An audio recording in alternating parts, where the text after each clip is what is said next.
अभिषेक घोसाळकर हत्या प्रकरणाचा तपास सीबीआयकडे वर्ग करण्याचे हायकोर्टानं आदेश दिलेत। तेजस्वी घोसाळकर यांनी हायकोर्टामध्ये याचिका जी दाखल केलेली होती ती स्वीकारण्यात आलेली आहे। तर मुंबई पोलिसांनी तपासामध्ये दाखवलेल्या त्रुटी दखलपात्र असल्याचं हायकोर्टाचं म्हणणं आहे। राजकीय दबावामुळे मुंबई पोलिसांच्या गुन्हे शाखेने तपास योग्य पद्धतीने केला नसल्याचा याचिकेतून आरोप करण्यात आलेला आहे।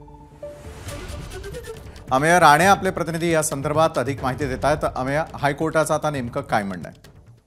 8 फेब्रुवारी 2024 रोजी दहिसरमध्ये मॉरिस नरोना नावाच्या एका सामाजिक कार्यकर्त्याच्या ऑफिसमध्ये संध्याकाळी एक फेसबुक लाईव्ह सुरू होता आणि त्या फेसबुक लाईव्ह मध्ये सहभागी झालेल्या अभिषेक घोसाळकर यांची अचानक त्या लाईव्ह रेकॉर्डिंग मध्येच गोळ्या झाडून हत्या करण्यात आल्याचं अवघ्या महाराष्ट्रानं पाहिलं होतं।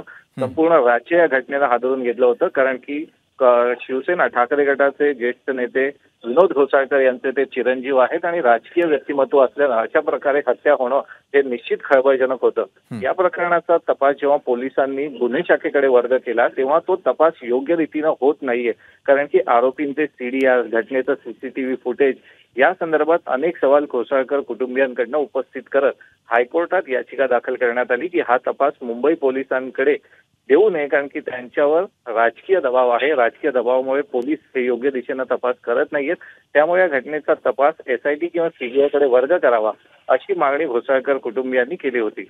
पत्नी तेजस्वी घोसाळकर यांनी दाखल केलेली ही याचिका हायकोर्टानं स्वीकारली आहे आणि मुंबई पोलिसांच्या तपासावर कुठेतरी प्रश्नचिन्ह उपस्थित केलेलं आहे की पोलिसांवर करण्यात आलेले आरोप हे योग्य आहेत, हे आम्हाला प्रथमदर्शनी दिसते। त्यामुळे या प्रकरणाचा तपास आता सीबीआयकडे वर्ग करण्याचे आदेश मुंबई उच्च न्यायालयानं दिलेले आहेत। नक्कीच धन्यवाद अमेय, आपण दिलेल्या सविस्तर माहितीसाठी। एबीपी माझा, उघडा डोळे बघा नीट।